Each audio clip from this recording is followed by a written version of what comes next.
한국의 국보 1호 뭐죠? 남대문이 불탔어요. 끔찍한 장면이 아마 여러분들 기억하실 거고요. 그 남대문을 다시 재건하는데 가장 중요하게 사용됐던 나무가 있지요. 한국의 궁전 혹은 절, 사찰 이런 데서 쓰는 대들보 혹은 큰 기둥으로 쓰이는 전형적인 한국형 건축용 제목, 목재 뭐죠? 금강송이라고 하는 태백산맥 줄기 지역에서 나오는 한국의 소나무인데 다른 지역의 소나무보다 아주 두껍답니다. 그리고 곧고 또 병충해에 강하고 이 금강송을 한국의 궁전 혹은 사원, 사찰 이런 데 큰 제목으로 사용했다 하죠. 노아가 방주를 만들었어요. 방주는 뭘로 만들었을까요? 콘크리트로 방주를 만들었을까요? 철로 만들었을까요? 네? 모래로 만들었어요? 나무로 만들었어요. 나무. 무슨 나무 썼을 것 같아요? 백향목. 아니고 성경에 잣나무다 그렇게 되어 있어요. 잣나무로 그 큰 방주를 만들었어요. 우리 임권사님이 백향목을 말씀하셨는데 백향목은 솔로몬이 하나님의 성전과 그리고 자신이 묵을 궁전을 지을 때 두로라고 하는 지금의 레바논 지역에서 백향목을 가져와서 그걸로 지었죠. 백향목이 뭔가 하면요, 한국에는 그게 삼나무 이렇게 번역을 하죠. 캘리포니아에 세코야 파크나 레드우드 내셔널 파크가 있는데 거기에 자생하고 있는 레드우드입니다. 레드우드. 뭔가 귀하고 좋은 것에는 이런 레드우드 같은 백향목, 삼나무 이런 나무들을 사용한다거나 한국에서는 금강송을 사용하거나 아주 곧고 단단한 나무들을 사용하게 마련입니다. 오늘 출애굽기 36장에서 하나님께서 모세를 통하여 너희는 하나님의 성막을 이렇게 만들어라 하고 가르쳐준 일종의 글로 된 설계 도면이 오늘 우리가 읽은 말씀이고요. 출애굽기 후반부에는 온통 하나님께서 자신을 위하여 지을 예배 처소죠. 성막을 이렇게 지어라고 가르쳐준 설계 도면이 글로 그려져 있어요. 성막이 뭔가 혹시 여러분 아세요? 성막은 우리 이걸 성전, 구약의 개념으로는 성전 이렇게 말해요. 그렇죠? 이 예배당을. 근데 성전과 구별되는 성막이라는 게 또 있어요. 성막은 뭔가 하면요, 하나님께서 솔로몬을 통해서 고정된 땅 위에 건축물을 짓게 했는데 그게 성전이에요. 성전은 움직이지 못하는 붙박이 건물을 성전, 템플 그렇게 말해요. 성막은 뭔가 하면 이스라엘 백성들이 그렇게 고정된 예배 처소인 성전을 갖기 전에 특별히 이집트에서 나와서 그들이 40여 년 동안 유랑 생활을 하면서 광야를 돌아다녀야 했죠. 그럴 때는 고정된 건물을 지었을까요? 못 지었을까요? 못 지었어요. 그래서 어깨에 메고 다니는 이동용 성전을 가질 수밖에 없었고 그걸 성막 그렇게 말해요. 타브너클이 뭔가 하면, 성막은 뭔가 하면 텐트처럼 접었다 폈다 하면서 오늘은 이 땅에서 자면 여기다 펼쳐놓고 다음날 일어나면 또 접어서 다른 곳으로 가서 또 거기다 펼쳐놓고 이동할 수 있는 이런 포러블 템플을 타브너클, 성막이라고 해요. 이 성막에도 꽤 많은 성전에 하나님의 예배를 드리는 여러 가지 물품들이 필요해요. 성막은 크게 3분의 1, 3분의 2 이렇게 세 등분해서 3분의 1 되는 곳과 3분의 2 되는 곳으로 나누었어요. 3분의 2 되는 곳을 성소 그렇게 말했어요. Holy place. 그 다음에 3분의 1 되는 곳을 지성소 그렇게 말했어요. Holy of Holies. 거룩한 것 중에서 가장 거룩한 지역. 그 지성소 안에는 하나님께서 언약궤를 만들 수 있는, 거기에는 가장 귀중한 모세가 하나님으로부터 받은 돌판, 또 만나가 든 항아리, 또 아론의 싹이 난 지팡이를 넣을 수 있는 언약궤를 만들게 하셨는데, 그 언약궤를 만드는 나무를 특별히 하나님은 지정해 주셨어요. 그 언약궤 상자를 만들 때 너희는 어떤 나무를 쓰는가 하면, 금강석 사용할까요? 아니, 그거 사용하지 마. 백향목 사용할까요? 아니, 그거 사용하지 마. 그래서 하나님께서 말씀해 주셨는데 그게 뭔가 하면, 오늘 우리가 36장 20절에 있는 대로 조각목이라는 나무를 사용해요. 조각목. 조각목 혹시 보셨어요? 이 조각목은 사실은 좋은 번역은 아니에요. 신명기 10장에는 이 조각목을 시띠나무라고 표현을 해놨어요. 시띠나무라는 건데, 시띠나무는 아카바 지역이라고 하는 광야의 아주 메마른 땅에서 자라는, 아주 거기서 많이 자생하는 키가 크지 않은 작은 나무가 시띠나무예요. 그 지역의 이름이 시띠이라서 그 지역의 이름을 따서 시띠나무라 그렇게 만들었어요. 그 시띠나무는요, 사막에서 자라요. 비도 많이 안 와요. 거칠어요. 바람 많이 불고 하루 종일 햇볕을 쬐어야 돼요. 그러니 나무가 자라는 데서는 아주 악조건입니다. 그러니 이 나무는 자라면서 크지 못하고 수분이 많지 않으니까 잎도 많지 않아요. 또 사막의 나무들이니까 자기 안에 이 물을 이렇게 증발하게 하지 못하게 하기 위해서 가시 같은 형태로 나무가 자생해요. 대신 뿌리는 깊어요. 물을 찾아야 하기 때문에. 그리고 햇볕, 바람을 쬐니까 나무가 곧지 못하고요, 동글동글하면서 꽈지면서 커지지는 못하고 잎도 꽃도 없이 자라는, 그리 크지 않은 한 두어 사람이 햇볕을 겨우 피할 수 있는 작은 나무가 뭔가 하면 시띠나무고, 그걸 오늘 출애굽기에서는 조각목이다 이렇게 번역을 해놨어요. 결국 조각목이나 시띠나무가 같은 거예요. 나무는 볼품이 없어요.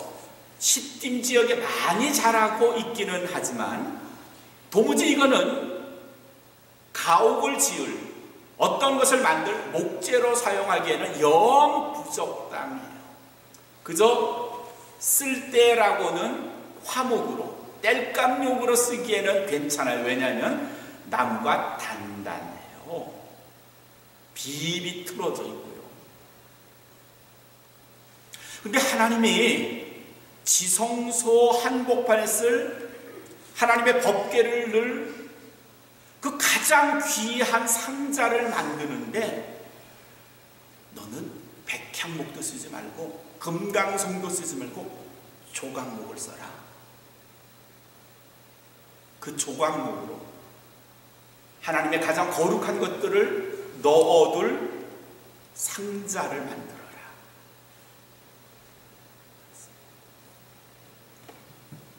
제가 조각목이에요. 제가 사막에 그저 뿌리 깊이 받고 못생기고 볼품없고 가시 나 있고 잎도 별로 많지 않고 그런 조각목으로 했는데, 갑자기 하나님께서 모세를 통하여 야, 저 나무 베라. 제가 생각하는 거, 하나님, 난 도무지 조각목으로 쓸만한 나무가 아니거든요. 목재용으로는 부적당해요. 그런데 하나님께서는 의외로 좋은 목재용 나무를 다 놔두시고 조각목으로 하나님의 가장 거룩한 것들을 담아둘 상자를 사용해라. 왜 그러셨을까요? 네, 아주 분명한 이유가 있어요. 금강송 한국에 와서 가져가야 되고요. 삼나무, 그거 구하기가 어려워요. 저 두로라는 곳까지 가서 가져와야 되는데 간다는 것 자체도 불가능한 상황이었어요.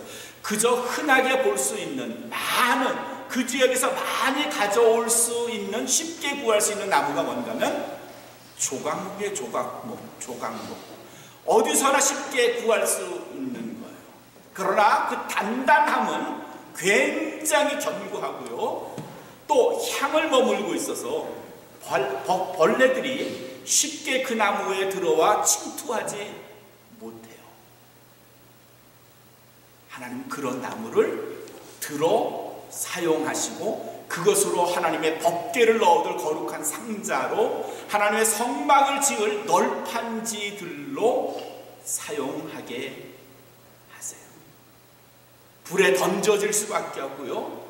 남의 눈에 띄지 않는 나무임에도 불구하고 하나님은 볼품없는, 버려져야 할, 불에 태워져야 할 시띠나무 조각목을 하나님의 가장 거룩한 용기를 넣어둘 상자를 만들게 하셨어요.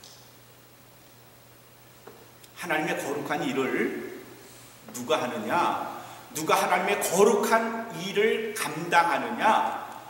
풍채가 멋진 사람, 학력이 좋은 사람, 돈이 많은 사람, 사회적 명예가 높은 사람, 삼나무 같고 금강송 같은, 옥추리 같은 그런 사람이 아니고요. 남들이 보기에는 길거리의 돌멩이 같은, 흔하디 흔한, 볼품 없는 우리 김종환 같은 사람, 여러분 같은, 우리 권사님들 같은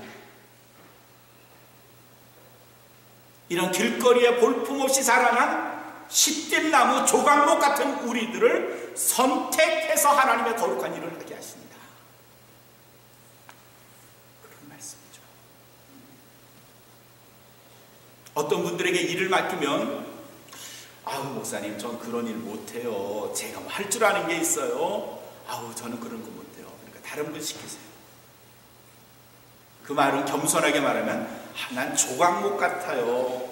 나는 시띠나무 같으니까 제가 어떻게 하나님의 거룩한 용기를, 법궤를 담을 그릇 상자로 사용될 수 있을까요? 전 못돼요. 그렇게 겸손하게 말하시죠. 대답하시죠. 거절하시죠. 근데 하나님은 그런 우리들을 향하여 모세에게 시띠나무, 그 조각목으로 하나님의 거룩한 용기를 담을 박스를 만들어라, 상자를 만들어라 그러신다고 하죠. 그래도 거절하시겠어요? 그래도 난 하나님의 일 못해요. 이렇게 대답하시겠어요? 그래도 다른 사람에게 그 일 맡기세요라고 말씀하시겠어요? 누가 성가대원을 하느냐? 그러면요, 다들 노래 잘하는 사람. 그게 정답일까요? 아니에요. 시띠나무가 내가 하나님의 거룩한 법궤를 담을 상자로 나를 만들어 주세요 라고 말한 것처럼, 내가 노래는 잘 못하지만, 음악적 소양은 아주 부족하지만, 나 그런 달란트가 없지만, 그래서 하나님 나를 써주신다면 내 작은 입술로, 내 마음으로 내 영혼을 담아서 찬양하겠습니다. 그 마음이면 충분하지 않겠어요? 우리 찬양대원들 노래 잘하시는 분들 같아요. 이분들 노래 잘 못해요. 아마 모르긴 몰라도 저 노래방 가서 노래하면 한 60점 나와요? 네? 노래 잘 못하시? 아니요, 잘하세요. 잘하시는데 찬양대원의 첫 번째 조건은 노래를 잘한다가 아니라는 말씀이죠. 교회에 어떤 일을 감당할 때에 그 일에 그 사람이 적합한가 그러면 좋긴 하지만 그게 항상 첫 번째는 아니라는 말이죠. 그 일에 대해서 얼마나 헌신하며 하나님을 위하여 내가 일하고 있는 것에 대하여 기뻐하며 헌신할 수 있는가 하는 마음이 우선되어야 한다는 말이죠. 내가 하나님의 일 못한다고요? 여러분이 하나님의 일 못한다고요? 김종환이면 특출나서 목사가 된 줄 아십니까? 아니죠. 여러분보다 더 할 수 없지만, 능력도 없고 약하지만, 모자라지만, 부족하지만, 그러나 하나님이 들어 사용하시면 제가 할 수 있는 말은 Use me as your tool. 하나님의 도구로 나를 사용해 주세요. 이거면 충분한 겁니다. 그 흔한 십뒷나무 조각목으로 하나님의 거룩한 일을 위하여 쓰임받은 것처럼, 사랑하는 성도 여러분, 그저 우리는 평범하지만요, 별로 잘난 것 없지만요, 그러나 하나님의 선택에서 당신의 일을 맡기시면 그거 거절하려 하지 마시고요, 사절하지 마시고요, 아 주님 저를 사용하시려고요, 제가 그 일 감당할 능력은 없지만 주님이 맡기시면 하겠습니다, 하지요, 이런 순종의 마음으로 주의 일을 감당하시기를 주님의 이름으로 축원합니다. 근데 이 십뒷나무에 결정적인 약점들이 있어요. 조각목이라고 번역을 했다 그랬죠. 이때의 조각목은요, 작은 조각 그런 뜻은 아니에요. 근데 이 나무가 큰 나무도 물론 아니에요. 그래서 이 나무로 무엇을 만들려고 할 때는 이 나무들을 잘라서, 그리고 그거를 오늘 말씀의 22절의 말씀을 보면 그걸 서로 연하여 사용했다 그래요. 연하여 사용했다. 연해서 사용했다는 말은 뭐예요? 서로 연결해서 사용했다 그런 말이에요.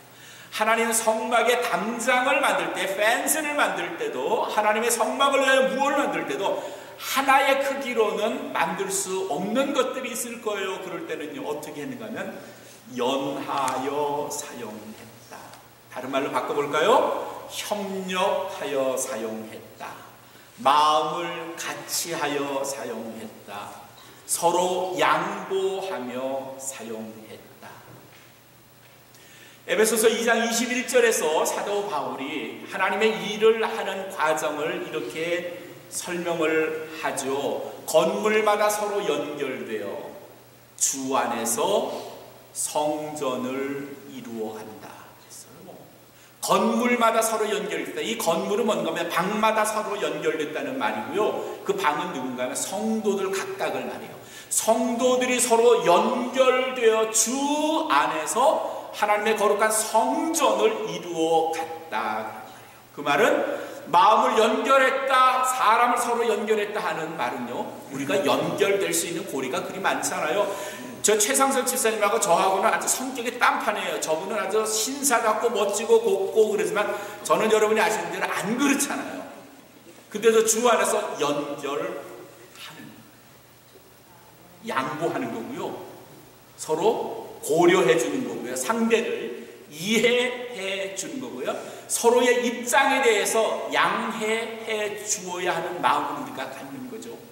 사도행전 2장에 보면요, 성령의 불길이, 오순절 때 말이에요, 성령의 불길이 다락방에 모인 사도들에게, 그 사람들에게 막 엄청나게 불같이 밀려서 그들의 모두 성령 안에서 녹아져 버려요. 하나가 되고, 그래서 엄청난 힘으로 초대교회에 예수 운동이 일어나요. 근데 그 모였던 사람들, 다락방에 모였던 사람들이 전부 다 양 같은 사람일까요? 전부 다 착하고 순한 사람들일까요? 예수님의 12제자, 11자죠. 이제 마띠아가 들어오긴 했지만 그 사람들이 정말 다른 사람을 수용할 수 있을 만큼 착하고 고운 마음의 사람들일까요? 아니요, 천만에요. 예수님의 제자들 정말 모나고 강한 성격의 소유자들인데 성령이 그들을 친 거죠. 그들을 녹인 거죠. 그래서 그들의 강한 마음이 전부 다 성령 안에서 녹아진 거고요. 자기만 생각했던 이기주의의 생각에서 전체를 생각하고 그리스도를 생각하는 마음으로 바뀐 거죠. 성령의 역사 이러면 방언하고 뭐 불같이 쥐어쥐어하고 이것만 생각하시는데, 아니요, 성령의 역사에 그 우선되는 건 뭔가 하면요, 그리스도의 성품으로 닮아가는 거죠. 나를 놓아버리는 거고요, 나를 깎는 거고요. 가시, 아까 우리 이것도 조각목, 거기는 가시들이 있다 그랬는데 그 가시들 스스로 제거하는 거예요. 조각목이 아주 강하다고 했거든요. 그 강한 마음을요, 연한 마음, 순한 마음, 착한 마음으로 바꿔. 성령의 강한 역사가 뭐냐? 강했던 나 자아, 가시 같은 내 성격, 그거 잘라버리고 녹이고, 그래서 건물마다 서로 연결하는 걸 말하죠. 조각목이 하나님의 거룩한 일을 위하여 사용되려면요, 내 혼자의 크기로는 불가능해요. 그러니 하는 방법이 뭔가? 서로 연하여 붙이는 겁니다. 연하여 붙이려면요, 같은 두께, 같은 크기, 같은 강도를 서로 유지해야 돼요. 가시 같은 거 잘라내야 되고요, 강한 내 성품을 변화시켜야 돼요. 나만 생각할 줄 알았던 마음에서 다른 사람을 배려하는 마음을 가져야 합니다. 그런데 예수님 알기에 그 전의 성격을 가지고 예수님을 아무리 불러도 신앙생활에도 여전히 과거의 그 강팍한 내 마음, 가시 같은 내 마음 가지고 신앙생활하라면요, 내가 괴로워요.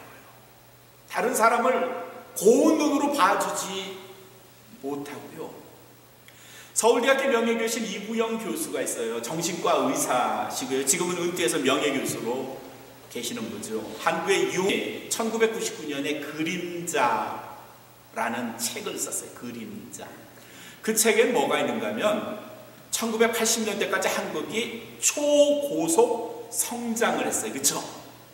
그래서 우리 지난주에 김상국 권사님 그런 기도를 했어요. 한국이 빌려오는, 도움을 받는 나라에서 도움을 주는 나라가 되었다고 하는데, 그 말은 엄청난 초고속 성장을 했기 때문에 가능해요. 그러나 그 뒷면에 한국인들 마음에 그림자가 있는 걸 이 이부영 교수가 책에다가 쓴 거예요. 한국인들이 초고속 성장 뒤에 숨겨진, 가리운, 감춰진 그림자를 크게 4개로 구분을 했는데, 첫 번째가 빨리빨리 병이래요. 빨리빨리 병. 알죠, 여러분? 빨리빨리. 야, 빨리 해야 돼. 남들이 10년 걸려 할 걸 한국은 1년이면 하고요, 남들보다 훨씬 빠른 속도로 일을 해요. 그러나 그로 인해서 우리 안에 부작용, 뭔가 빨리 서둘러야 하는 그런 강박관념들을 가지고 있어요. 두 번째는요, 너 죽고 나 살기 병. 나보다 앞서 나가는 사람은 무조건 잘라내야 돼요. 앞으로 못 나가게 해야 돼요. 어떻게 하면 그 사람의 약점, 단점, 그 사람의 흉험을 들춰내서 세상에 알려서 그 사람 매장해야 돼요. 너 죽고 나 살기 병. 세 번째, 끼리끼리 병이래요. 끼리끼리 병. 뭐예요? 학연, 지연. 어느 교회 나가니? 넌 성이 뭐지? 고향이 어디야? 너 어느 학교 나왔지? 끼리끼리 병. 네 번째는 뭔가면요, 흑백 분립병. 최성석 집사님, 나하고 다르네? 그러면 적이야. 도 아니면 뭐예요? 친구 아니면 적이에요. 동료 아니면 적이에요. 그러니 자기 그룹은 살고 남은 무조건 죽여야 하는 흑백 분립병. 이런 병들이 한국 사회에 만연돼 있답니다. 물론 뭐 그분의 말에 100% 동의할 수는 없을 거예요. 그런 증상을 갖지 않은 분들도 물론 많이 있을 테니까요. 근데 그 이부영 교수의 말대로 한국 사회가 그런 병에 찌들려 사는데, 곧 초고속 성장 속에 가리워진 한국의 그림자인데, 그게 한국 사회의 직장에 만연된 것이라고 받아들일 수는 있겠지만, 교회는 어때요? 교회는 그런 병 없을까요? 교회는 서로 나누는 병 없어요? 서로 질시하는 병 없습니까? 우리가 남을 이해하고 양해해주고 배려해주는 일에 정말 능숙하고 그런 일에 익숙합니까? 나와 다른 것에 대해서 충분히 받아줄만 합니까? 용서해줄만 합니까? 이해해주고 계세요? 나하고 다르다면 적으로 간주하는 일은 없을까요? 내 생각과 다르면 이해해줄 마음이 전혀 없는 건 아닐까요? 내 기준에 합당하지 않으면 잘라내버리고 싶어하는 마음은 우리 안에 없을까요? 그런 마음을 가지면요, 서로 연하여 하나님의 거룩한 일하기가 어렵다 못해 거의 불가능할걸요. 안 될걸요. 서로 연하여 하나님의 거룩한 성막으로 쓰임을 받으려면 우리 조각목들은, 저나 여러분들은요, 남이 나보다 좀 다른 것에 대해서도 충분히 이해를 해줄 만한 마음을 가져야 돼요. 저 사람이 난 이렇게 했는데 저 사람 왜 저렇게 할까? 야, 그렇게 하지 마. 이렇게 하지 마시고 그가 하는 방법도 보세요. 나하고 다르다고 틀린 건 아니잖아요. 왜 다른 사람에 대해서는 여유로운 마음을 못 갖죠? 좀 더 기다려주는, 이해해주는, 배려해주는 마음을 왜 못 갖는 걸까요? 그 마음을 가지면요, 연하여 하나가 될 수 없거든요. 사랑하는 성도 여러분, 오늘 출애굽기 36장에서 하나님은 우리 같은, 여러분 같은 그 사막 황야에 비바람 맞고요, 햇볕 쨍쨍 때리면서 비비 꼬여서 가시, 그리고 크게 자라나지도 못하는 조각목 같은 시띠나무에 불과한데, 주님은 당신의 거룩한 일을 위하여 저와 여러분들을 불러주신다는 사실이죠. 그 하나만으로도 얼마나 감사한 일일까요? 그 하나만으로도 얼마나 주께 영광을 돌리고 감사해야 할까요? 우리 모두는 하나님의 거룩한 일을 위하여 시띠나무로, 조각목으로 이제 불림을 받았는데, 저가 나보다 키가 크다고, 저가 나보다 잘생겼다고, 저가 나보다 잘 나간다고 시기하지 마시고요, 질투하지 마시고요, 어긋나지 마시고요, 좀 용서해 주시고요, 이해해 주시고요, 배려해 주시고요. 그래서 우리가 키 높이가 다 같은 하나님의 거룩한 일을 위한 성막에 쓰일 널판지 조각목이 된다면 우리 주님이 그 일로 얼마나 기뻐하실까요? 기억하십시다. 우리는 들판의 조각목들, 우리 모두는 시띠나무에 불과해요. 그 안에서 잘났다고 하지 마시고요, 겸손한 마음으로 주께서 우리를 사용하신다면, 주님, 저를 주의 일을 위하여 사용해 주세요. 오직 충성과 헌신으로 하나님의 거룩한 일을 위하여 쓰임을 받으시옵소서.